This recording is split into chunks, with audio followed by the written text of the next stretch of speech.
মিরপুর চিড়িয়াখানার সামনে রাস্তায় জনপ্রিয় কন্টেন্ট ক্রিয়েটর RS ফাহিমকে ঘিরে জনতা ভিড় জমায়।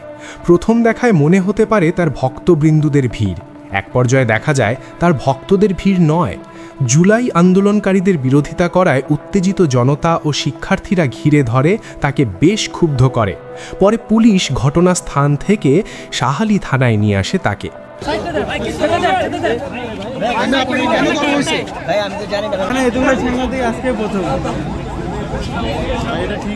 ছাত্র জনতার দাবি জুলাই আন্দোলনকারীদের বিপক্ষে অবস্থান নেন।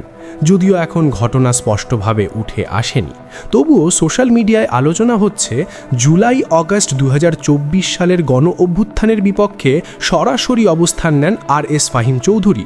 হত্যা মামলার আসামি RS ফাহিম আওয়ামী লীগের সন্ত্রাসী ক্যাডার মোহাম্মদপুরের কাউন্সিলর রাজীবের সঙ্গে মিলিত হয়ে ছাত্র জনতার ওপর হামলা ও হত্যাকাণ্ডে সরাসরি জড়িত ছিল।